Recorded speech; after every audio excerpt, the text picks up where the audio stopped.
그럼 이쪽에서 막 부글부글 게임도 졌는데 물린당했어. 부글부글. 현실 공간 같으면 뒷덜미를 잡고 뒤통수 한다 치겠는데 가상 공간에서는 불가능하죠. 아이들은 통쾌하죠. 아이들은 그거를 즐깁니다. 현실 세계에서는 늘 지배를 당하고 지시를 받는데 가상 공간 안에서는 모든 사람을 내가 제패할 수 있어. 어떻게? 내가 연습만 열심히 하면. 그래서 익명성 때문에 아이들 즐깁니다. 두 번째는 뭘까요? 두 번째는 커뮤니티의 형성입니다.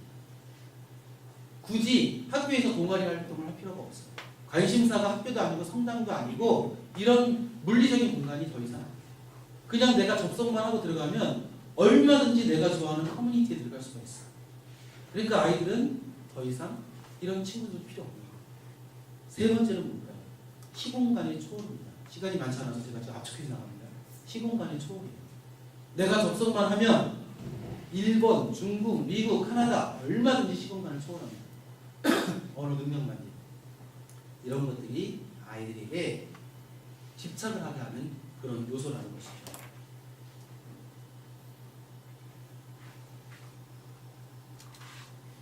자, 이런 것이 있습니다. K척도라고 있는데 이 K척도는 코리안 척도의 약자입니다. 성인을 진단하는 척도도 있고 그 다음에 청소년을 진단하는 척도도 있어요. 이거는 인터넷 중독 진단 척도이고 주의 척도가 있는데 그것은 게임 척도예요. 그것은 이제 게임 중독이냐 아니냐를 진단하는 척도입니다. 그래서 혹시 만나는 청소년들에게 이 아이가 좀 의심쩍다 아니면 우리에게 상담을 오는 부모나 이런 사람들은 혹한 뭐라냐면 친구님 우리의 게임 중독인 것 같아요. 인터넷 중독인 것 같아요. 그러면 과연 우리가 이 중독이라는 단어를 그렇게 함부로 사용을 해도 되는가? 지금 우리 청소년 중독과 예방력에 대해서 하고 있죠. 그럼 이 중독이라는 단어를 그렇게 만반해도 되는 것인가? 그러면 우리는 혹시 중독이라는 단어에 중독된 것은 아닌가? 한번 생각을 해봐야 합니다. 그러면 우리의 게임 중독인 것 같아요. 아니면 인터넷 중독인 것 같아요. 그러면 뭐 아이를 만나보면 좀 파악이 되겠지만 그래도 의심쩍을 때는 어떻게 해야 돼요? 과학적인 합리적인 그런 접근이 필요하죠. 그래서 혹시 이런 것들이 필요하다면 정보와 지능원 사이트에 들어가면 K척도, G척도, 청소년용, 성인용 이런 것이 다 있어요. 그래서 여러분들이 한번 사용을 할 수가 있습니다. 그래서 점수를 쭉 매기면 고위험군, 잠재군, 일반군 이렇게 구분을 할 수가 있는 거예요. 그래서 고위험군에 있는 아이들은 치료가 필요한 아이들이죠. 이 아이들은 예방교육이 아닌 거예요. 이 아이들에게 필요한 건 뭐예요? 인터넷 중독이 아니라 중독 예방이 아니라 인터넷 중독 해소 프로그램이 필요한 거예요. 그래서 여러분들이 그런 개념 정리를 지금 잘 하셔야 내일 모레 듣는 강의를 잘 이해할 수가 있게 됩니다. 중독이 된 애들은 뭐가 필요하다고? 예방교육이 아니라 해소 프로그램이 필요한 거예요. 잠재군 아이들은 아직 중독은 아니에요. 그러나 굉장히 고위험군에 있는 아이들이에요. 그래서 이런 아이들은 고강도의 예방교육이 필요하고 일반군에 있는 아이들은 우리가 말하는 흔히 말하는 그런 예방교육이 필요한 겁니다. 그래서 접근법은 분명히 달라야 합니다. 더군다나 우리들은 예방교육의 전문가들이잖아요. 그죠? 전문가를 준비하고 있고 그러면 우리는 무조건 싸잡아서 그렇게 갈 것이 아니라 그 단계별로 아이들이 어느 영역에 속해 있는가를 잘 파악해서 단계별로 눈높이에 맞는 맞춤형 예방 또는 해소의 그런 방법을 써야 된다는 것입니다.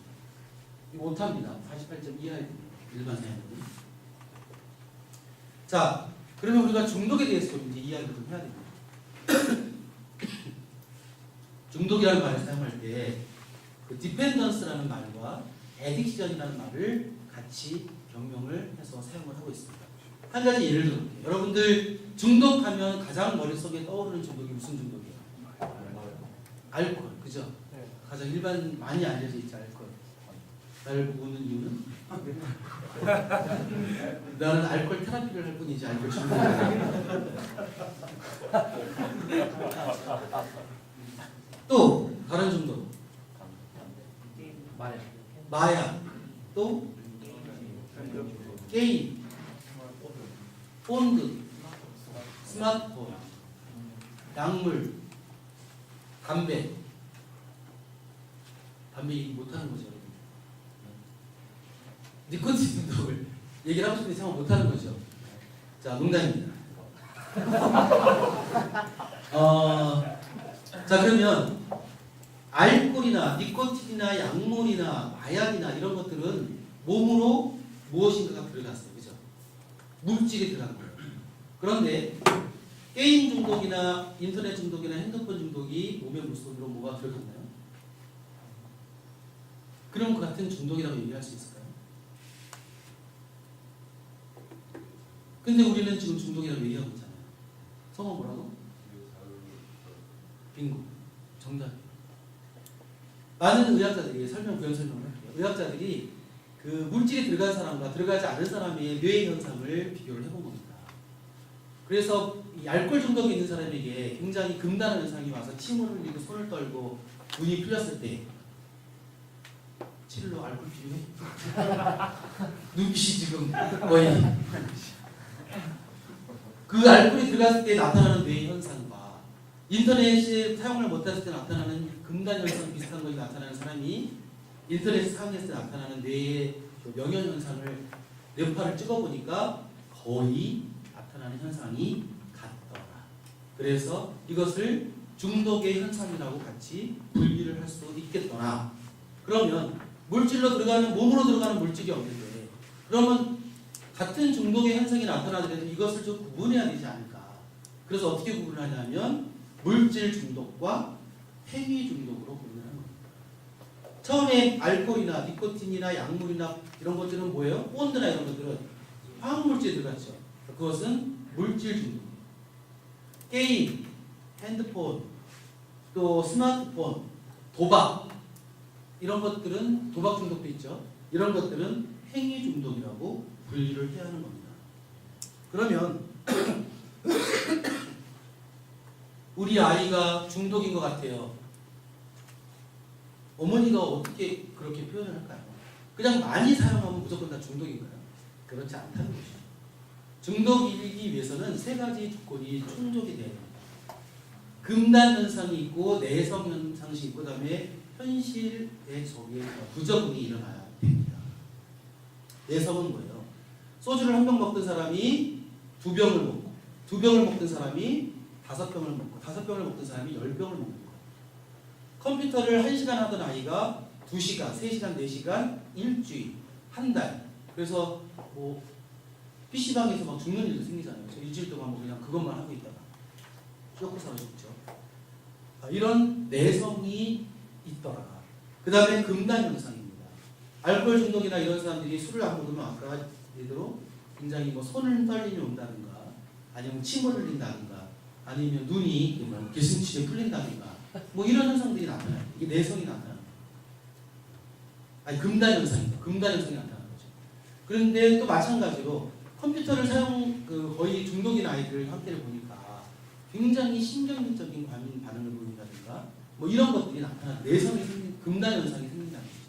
그다음 세 번째는 일상생활에 지장을 초래한다는 겁니다. 학교를 안 간다거나 직장을 안 간다거나 뭐 직장을 간다고 했는데 PC방으로 간다거나 이런 현상들이 계속 생기면서 낮과 밤이 뒤집히고 또 뭐 이런 식욕 저하와 그 VDT 증후군 이런 것들이 막 생기는 이런 모습이 나타날 때 우리는 그런 것들을 중독이라고 이야기를 할 수가 있습니다.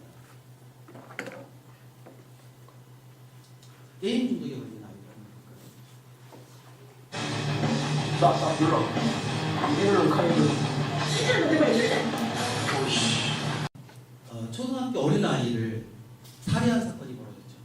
집안에서 뭐였냐면 형이 게임을 계속 하고 있는데 동생이 와서 치른다고 그랬어요. 그러니까 어떻게 해서 화가 나가지고 주방으로 가서 칼을 가져가서 동생을 찌른 거예요.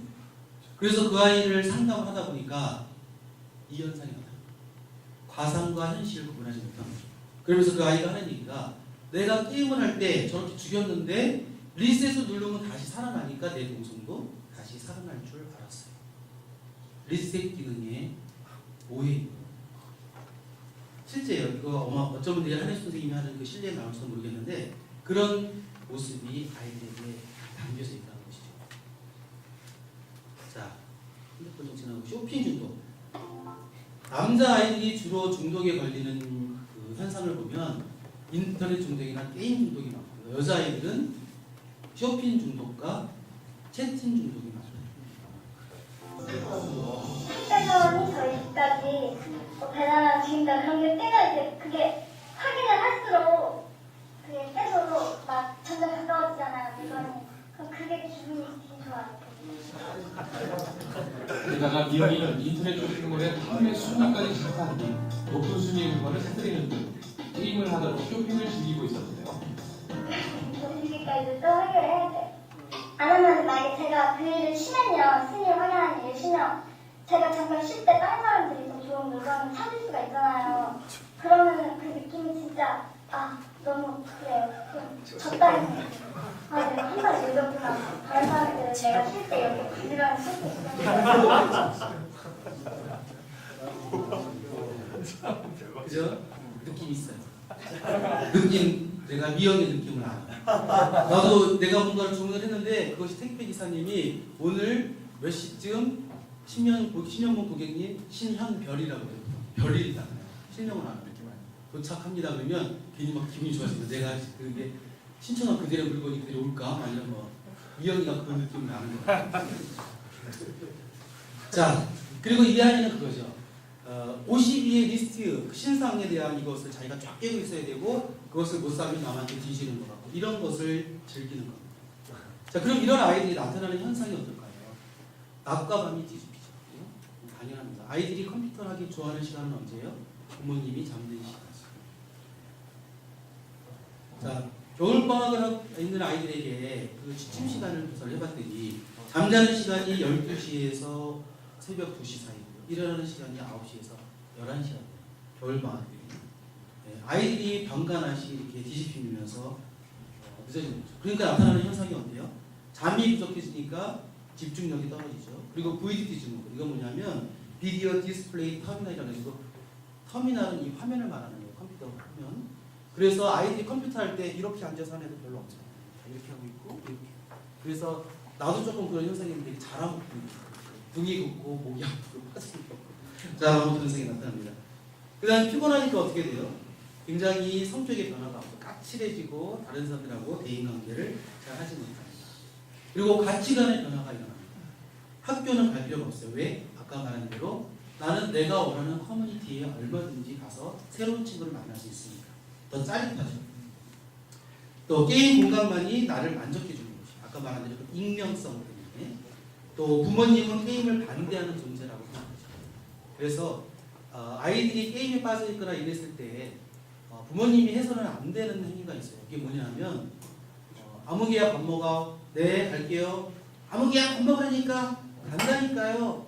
아무개야 밥 먹어. 그럴 때 드디어 아버지가 일어나죠. 그래서 아이의 방으로 들어가서 뒤통수를 한 대 갈기고 컴퓨터 코드를 뽑아버리거나 모니터를 집어던지죠. 아이들은 아까 미숙한 그런 문화 안에 있다고 했잖아요. 아이들은 내가 애착을 갖고 있는 그 물건과 나의 인격을 구분하지 못해요.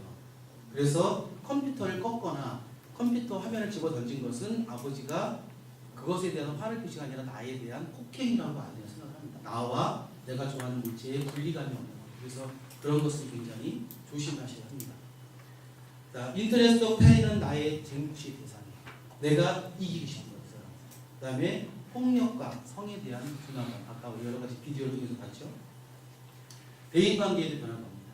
부모님과 마찰 생기고 외손하고 선생님에게 혼나니까 마찰 생기고 친구들은 더 이상 필요가 없습니다. 커뮤니티 가서 만나면 되니까 교우들도 필요가 없는 것이고요. 자, 그러면 우리가 이런 아이들을 만났을 때 어떻게 해야 될까? 우리가 상담을 다 상담 전문가 될 수 없지만 우리가 이 세미나를 지금 하고 있는 이유는 이 안에서 우리는 비전을 찾아야 됩니다. 물론 우경미 신부님이 여러분에게 더 구체적인 그런 비전을 제시하겠지만 그래도 우리는 적어도 이제 뭐 휴가를 가거나 이러면 살레시오에 발을 담고 몸 담고 있기 때문에 어떻게 생각을 해요? 다 청소년 전문가라고 생각을 하셔요. 본당에서. 그럼 물어보기 시작을 합니다. 근데 여러분들 어때요? 준비가 돼 있습니까? 충분히 안에 답을 갖고 계십니까? 아니면 어떤 확신에 서서 그런 것을 얘기할 수 있을까요? 적어도 이런 세미나를 통해서 여러분들 그런 준비가 좀 되어야 되죠. 상담시 꼭 알아야 될 점에 대해서 잠깐만 이야기합니다. 아이들을 중독으로 몰면 안 됩니다. 너 중독이라며 네 엄마가 그러더라. 뭐 이러진 않겠죠. 적어도 헐리시오 집에서 이런 또는 6개월 동안 밥을 먹었는데 그런 사람은 없을 거라고 생각합니다. 자, 그리고 짧은 시간에 해결하려고 하면 안 됩니다. 얼마나 긴 시간 동안 아이들이 걸어온 걸음걸이를 우리가 단숨에 그것을 해결할 수도 있겠습니까? 공부를 강요하지 마세요. 공부 좋아하는 데 같으면 그 게임 중독으로 가겠어요. 컴퓨터를 없애거나 못하게 하면 역효과가 납니다. 아까 말한 것처럼 아이들은 자기의 인격과 컴퓨터를 동일시하기 때문에 지금 이 컴퓨터가 아니라 뭐예요? 핸드폰, 스마트폰을 자기의 인격이라고 생각을 하죠. 자, 게임을 못하게 하려고 상담하는 것처럼 보여서는 안 됩니다. 또 게임에 대해 부정적인 것처럼 보여서도 안 됩니다. 그래서 공감대 형성이 필요한데 여러분들이 적어도 어떤 게임 정도는 알고 있어요. 어떤 게임을 좋아하니? 서든어택이요. 그게 뭔데? 그게가 헐 뭐지? 자, 상담의 실제. 자, 뭐 여기에서 곧 그런 아이들을 만나서 만날 수 있는 예를 들어서 부제님이나 이 정도 됐으면 이제 삼합자 열반이 되셨기 때문에 이런 그 상담이 들어올 수가 있어요. 그럴 때는 여러분들 이런 걸 좀 테크닉을 좀 아셔야 됩니다. 내담자의 자료를 먼저 수집을 해야 돼요. 내담자를 만나기 전에 우리 아이를 부제님 좀 만나주십시오. 선생님 만나주십시오 했을 때는 먼저 그 아이에 대한 자료를 좀 수집할 필요가 있습니다. 그래서 학교에서 생활은 어떤지 일일이 다 길게 설명하지 않겠습니다. 대인관계는 어떤지 어머니가 보셨을 때 아버님이 보셨을 때가 대인관계는 어떠세요? 학교에서 성적은 얼마큼 되나요? 교우관계는 어떤가요? 그 컴퓨터에 매달리는 시간은 어떤가요? 이런 사전 정보를 미리 파악을 하셔야 됩니다. 그래서 그런 파악이 되면 이제 2단계로 들어가야 돼요. 그 아이에 대한 사전 정보를 먹으러 가는 거죠. 그 다음에 두 번째 단계는 라포 형성입니다. 뭐냐 하면 걔하고 먼저 친구가 돼야 돼요. 친구가 돼야 되는 거. 그래서 게임을 먼저 시작하는 것이 아니라 간단하게 뭐 보드게임을 한다든가 아니면 약간의 투자를 하면서 떡볶이를 사준다든가 뭐 여유가 되시면 피자를 먹는다든가 이러면서 아이하고 관계 형성을 먼저 해야 합니다. 그래서 이 사람은 나를 뭔가를 알아내려고 그러는 것이 아니라 나하고 친밀한 사람, 내 속마음을 털어도 되는 사람, 또래 집단은 아니지만 부모님도 아닌, 그래서 이 사람은 유사 부모나 유사 친구 정도, 이 정도의 라포 형성을 하셔야 됩니다. 그리고 이제 인터넷 실태 분석을 해야죠. 그래서 슬슬 이야기를 이제 인터넷 이야기를 하고 게임 얘기를 해야 되는데 이야기의 비율은 7대3이 좋다고 합니다. 그래서 7은 인터넷이나 게임 얘기가 아니에요. 다른 얘기, 친구 얘기, 교우 얘기, 뭐 너는 어떤 게임을 좋아하니? 게임에서 어느 정도의 아이템 뭘 갖고 있어? 이 정도. 그리고 나머지 이제 그런 이야기를 하고 그 다음에 또 한 가지 해야 될 것은 용돈은 어디다가 쓰니? 뭐 옷을 사는데 쓰니? 아니요, 게임머니요. 그럼 게임머니를 사는데 얼마 중에 얼마를 사용해? 이 정도를 파악을 하셔야죠. 그리고 이제 상담으로 들어갑니다. 그래서 그 아이가 인터넷이나 아니면 게임에 과다하게 된 원인을 찾습니다. 부모에 대한 반항인가? 아니면 아까 말한 대로 자신에 대한 폭력인가? 이런 것을 원인 규명을 해야 되는 것이죠. 그래야 상담의 방법이 나오는 것이죠. 자, 상담을 망치려면 이렇게 하시면 됩니다. 사람이 많은 데를 불러서 서로 취조하듯이 기록을 해가면서 설득하면서 그리고 거짓말하지 마. 니는 말을 안 들었어. 뭐 이런 이야기를 하면 상담을 100% 망치시죠. 마지막으로 컴퓨터 휴일이라는 게 있어요. 우리가 월화수목금토일 일을 하고 며칠을 쉬듯이 친구들에게 그런 제안을 하는 겁니다. 또는 부모님에게, 가족에게 우리가 가족회의를 통해서 일주일에 하루 정도는 또 이틀 정도는 우리가 직장을 안 나가고 학교를 안 가듯이 컴퓨터 휴일을 정하자. 그래서 아이들이 엄마 아버지 또는 뭐 수사님 우린 토요일날 일요일날 집에 있으니까 컴퓨터를 좀 할게요. 평일날 컴퓨터 안 와. 좋아. 그러면 평일날 월요일날 우리는 컴퓨터 휴일. 그래서 그날만큼은 가족 전체가 또는 공동체 전체가 이렇게 컴퓨터를 안 켜는 이런 것들. 그 다음에 컴퓨터 사용 일지 및 특히 어렸을 때부터 이것을 사용을 해야 되는데 일지를 쓰게 하는 겁니다. 그래서 이건 가정 모두가 다 해야죠. 엄마 아버지 다 수상이 신문. 그래서 어느 몇 날 몇 시에 어느 사이트를 어떻게 들어가서 얼마큼 사용을 했다. 설령 아이들이 이것을 거짓으로 적더라도 그런 어떤 양심의 성찰을 할 수 있는 그러한 그 기록들을 갖고 있고 가능하다면 아이들을 키우는 공동체 안에서는 이 일지를 파악해서 아이들과 함께 가족회의 때 우리가 너무 이론적으로 들어가고 있지 않나라는 것에 대해서 체크를 할 필요가 있다는 겁니다. 아까 애정 유착이 굉장히 중요하다는 얘기를 했었죠. 어린아이들에게 스킨십과 눈빛 교환, 체온 나눔 이것이 얼마나 중요한지 요즘 사회 안에서는 가족 캠프를 많이 하고 있고 부자 캠프를 많이 합니다. 이야기했죠. 엄마 문제보다 아버지 문제가 많다. 그래서 우리 청소년 수련원에서도 작년, 재작년부터 우리가 여러 가지 부모 교육 프로그램을 비슷해서 가족 캠프 프로그램을 하는데 굉장히 의외로 관심도가 높고 좋은 그런 방향이 있습니다. 한번 보시기 바랍니다. 우리 소원은 아니고 다른 데서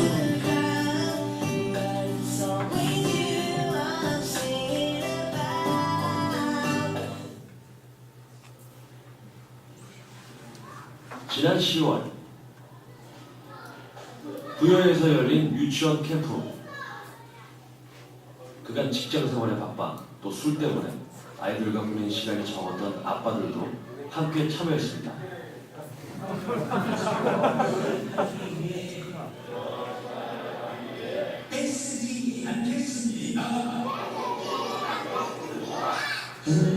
(1박 2일) 동안 진행된 캠프에서 아빠들은 모처럼 아이들과 즐겁게 놀아줬고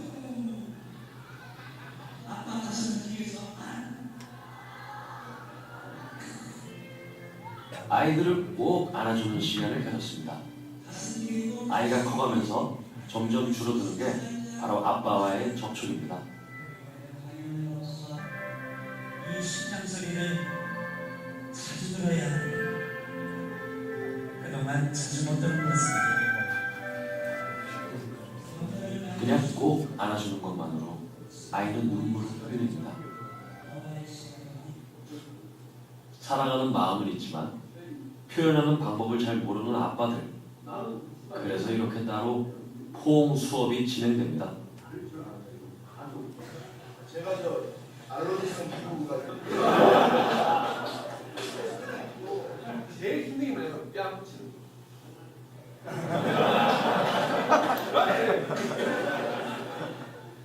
이렇게 강의에 이은 실습 순서입니다. 잘 모르는 사람을 그것도 남자끼리 앉는다는 게 과한 어색하지